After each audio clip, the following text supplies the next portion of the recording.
I completed all my education courses early. Social education is optional, so nuts to that. University, technical, and service training, labor, not sure really where to go next. I could do nothing like most people, but I gotta get out of this pod. The following weeks and months were business as usual, with the exception of mom and dad pestering me for what I wanted to do with my life for the rest of my life. What an odd question. Hey, you've been here 18 years. How do you plan on spending the next 93? What you don't know, and so on.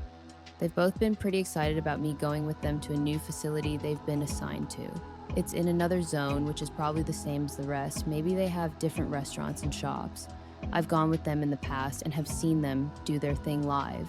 They're actually well known and quite respected in their field, and have both published several articles and studies over the wire and for the government regarding their work. Dad's even working on a book, Unbroken, he wants to title it.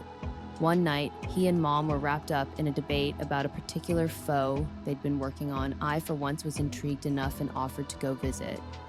I kind of wanted to see it, meet this individual. Dad was elated, so was Mom. Take it easy, just bored here's all. Never been to this particular zone.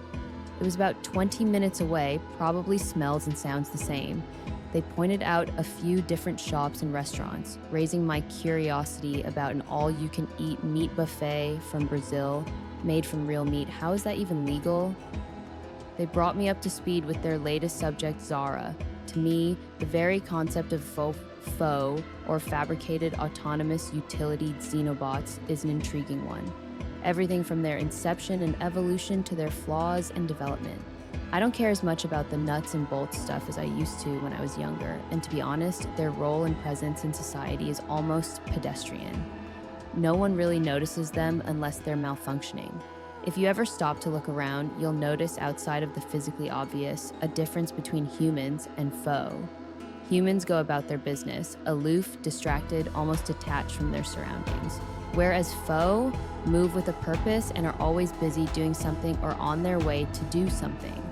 Despite those differences, foe and humans interact with one another in a completely organic manner. Well, mostly, which is of course by design. But there's also a strange dynamic with a lot of people where they treat foe poorly, intentionally.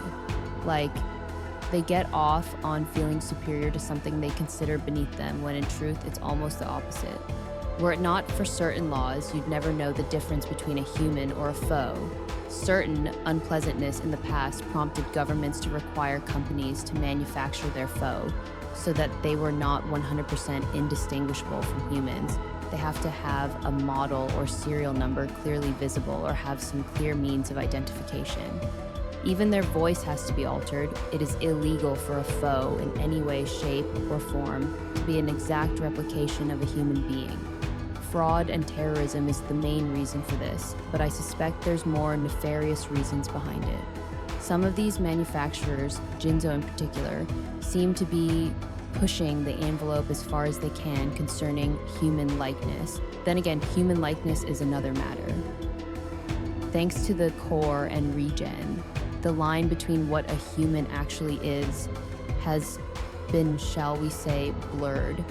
If leopard skin or butterfly wings aren't a dead giveaway, there's always the core. If you're cored and regened, the blue luminous dots that protrude from your forehead or right hand is part of the design to transfer data and conduct commerce, but also sets you apart from someone who isn't. People not cored are not to be trusted, or so we're taught in education, but there seems to be a lot of people whose faith prohibits them from doing so. Also, some pretty amazing people aren't cored. Makes you wonder.